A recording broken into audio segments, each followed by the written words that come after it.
This is a new phone from Vivo. Vivo Y91. কিছুদিন আগে Vivo launch করেছিল তাদের Vivo Y95. যারা আমাদের করা Y95 এর রিভিউটি দেখেন নাই দেখে আসতে পারেন, কারণ Y95 এর ছোট ভাই হলো Y91 এন্ড আমাদের পুরনো অভিজ্ঞতা মতে Vivo কখনোই বাজেটে বেস্ট ফোন হয় না, বাট বাজেটে এমন কিছু ফিচার্স অফার করে যা অন্য ব্র্যান্ডে পাওয়া যায় না। সো এই Y90 ডিভাইসটাও কি same? Let's find out in this video.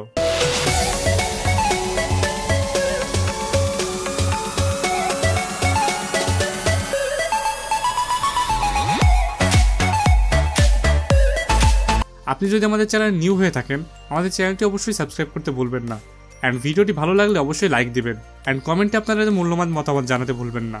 আজ আপনাদের সাথে আছে আমি রেজওয়ান হাসনাত। Let's start. ফোনটির অফিসিয়াল প্রাইস 17,990 টাকা। প্রথমে কথা বলি এর বিল্ড কোয়ালিটি এবং ডিজাইন নিয়ে। লুকসের দিক থেকে ভিভো অনেকটা এগিয়ে থাকে অন্য ফোনগুলোর থেকে। If you don't believe me, just look at its back. এত সুন্দর ডিজাইন যে দূর থেকে মনে হবে যে এটা glass body, but it's plastic. আগের প্লাস্টিক বডি এর মতো সহজে স্মাজ আর স্ক্র্যাচ পড়ছিল না অ্যান্ড টোটালি এর ফোনের লুকটা ডোপ। অ্যান্ড এই বাজেটে বিল্ড কোয়ালিটি আহামরি তেমন কিছু না, প্লাস্টিক বডি যেমন হয়। Y91 এর ব্যাকে প্লেস করা হয়েছে dual camera setup and fingerprint sensor. Fingerprint সেন্সরটা যথেষ্ট ফাস্ট ছিল, but not the fastest. Unlocking ট্রানজিশনের কারণে একটু স্লো মনে হবে, বাট প্রত্যেকবারই অ্যাকুরেটভাবে আনলক করতে পারছিল। এরপরে নিচের দিকে থাকছে micro USB port, speaker grill, primary microphone and 3.5mm audio Jack. Right সাইডে থাকছে পাওয়ার বাটন এবং ভলিউম রকার, যা যথেষ্ট ট্যাকটাইল এবং ক্লিক ফিডব্যাক দিচ্ছিল। উপরের সাইডটা টোটালি ফাঁকা থাকছে অ্যান্ড লেফট সাইডে থাকছে dual SIM slot with dedicated micro SD card slot. এর মাধ্যমে আপনারা একসাথে দুইটা সিম এবং মাইক্রো এসডি কার্ড একই সাথে ব্যবহার করতে পারবেন। অ্যান্ড ফ্রন্টে থাকছে 6.22 ইঞ্চের ডিসপ্লে। এই ফোনে থাকছে ফেস আনলকের সুবিধা, যদিও এর ফেস আনলকটা সেন্সর বেসড না, বাট এই গিমিকি ফিচারটা যথেষ্ট ফাস্ট এবং অ্যাভারেজ স্পিডের ছিল। সো ওভারঅল বিল্ড কোয়ালিটি আর ডিজাইন বাজেট অনুযায়ী যথেষ্ট ভালো ছিল। এই ফোনটির আরেকটা ভালো ফিচার হলো এর ডিসপ্লে, যদিও এতে কিছু ড্রব্যাকস থাকছে। Y91 এ ব্যবহার করা হয়েছে 6.22 ইঞ্চের IPS ডিসপ্লে। এর রেজুলেশন 1520x720 পিক্সেল অথবা HD+। HD+ ডিসপ্লে হওয়া সত্ত্বেও অনেক ফুল এইচডি প্যানেলের থেকেও এর প্যানেলটা দেখতে ভালো লাগছিল। ফার্স্ট লুকই বুঝতে পারবেন না যে এটা HD+ ডিসপ্লে। এর কালার রিপ্রোডাকশন অনেক ভালো ছিল অ্যান্ড মিডিয়া কন্টেন্ট দেখাটা ছিল এতে অসাধারণ। অ্যান্ড বাজেট অনুযায়ী এই ফোনের ব্যাজেসগুলো অনেক কম ছিল। অ্যান্ড নচ নিয়ে কিছু বলবো না, কারণ এটা একটা পার্সোনাল চয়েসের ব্যাপার। So it's totally up to you. প্যানেলে কোনো ঘাটতি না থাকলেও কমতি ছিল এর শার্পনেসে। এত বড় ডিসপ্লের জন্য শার্পনেস অতটাও আই প্লিজিং ছিল না। এক কথায় ডিসপ্লে ভালো ছিল অ্যান্ড কিছু কমতিও ছিল। Not the best, but still good. And HD+ ডিসপ্লের কারণে এর ব্যাটারি পারফরমেন্স অনেক বেটার হবে অ্যান্ড ইউটিউবে ম্যাক্স 720p পর্যন্ত স্ট্রিম করতে পারবেন HD+ ডিসপ্লে হওয়ার কারণে। সো এই বিষয়টা অবশ্যই মনে রাখবেন। ডিসপ্লের পর এবার আসি পারফরমেন্সে। Vivo Y91 ব্যবহার করা হয়েছে এন্ট্রি লেভেলের চিপসেট Helio P22। এটা 12 ন্যানোমিটারের একটি সক। সো নিউ টেকনোলজির এর 8 core CPU Helio P22, but একটা এন্ট্রি লেভেলের চিপসেট মিড রেঞ্জ ফোনে কতটা সুইটেবল। অ্যান্ড অনলাইন ঘাটাঘাটি করে দেখলাম Vivo Y91 এর একটি স্ন্যাপড্রাগন ভার্সনও আছে, যেটাতে SD439 ব্যবহার করা হয়েছে, যদিও আমার রিভিউ করা ইউনিটটি ছিল মিডিয়াটেক ভার্সন। অ্যান্ড এতে 3GB র্যাম এবং 64GB রোম ছিল। সো একদিকে অবশ্যই স্টোরেজ ভালোই পাওয়া যাচ্ছে অ্যান্ড এন্ট্রি লেভেলের চিপসেট কখনোই মিড বাজেট ফোনে উপযোগী না।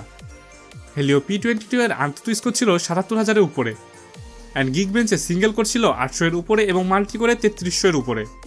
তবে Helio P22 এর পারফরমেন্স খারাপ ছিল না। ডেইলি ওয়ার্ক অ্যান্ড যারা অনলি সোশ্যাল মিডিয়া চালায় তাদের জন্য প্রবলেম হওয়ার কথা না।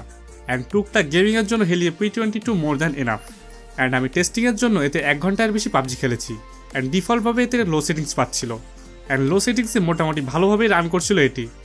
অ্যান্ড এগেইন অন্যান্য মডেলের মতো বলতে হবে it's not meant for gaming, casual work and net ব্রাউজিংয়ের জন্য এনাফ।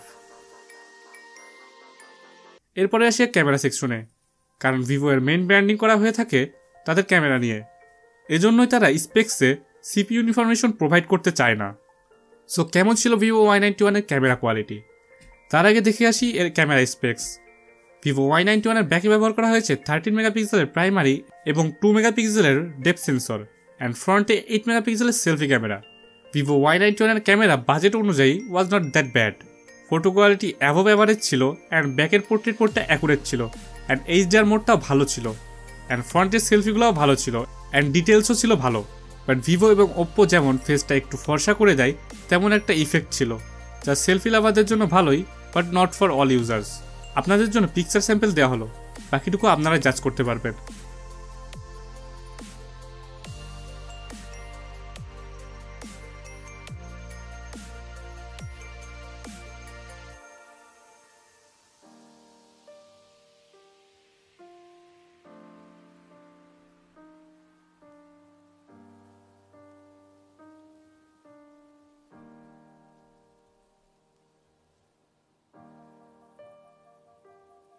এবার আসি এর ইউজার ইন্টারফেসে। এর ইউআই আমার খুব একটা পছন্দ না। এতে রান করছে Android 8.1 Oreo on top of Funtouch OS 4.5। UI transition smooth ছিল এবং ফাস্ট ছিল। ওভারঅল ইউআই অ্যাভারেজ ছিল। ভিভো Y91 এর আরেকটা চমক হলো এর বিগ ব্যাটারি। 4030 mAh ব্যাটারি ব্যবহার করা হয়েছে এতে।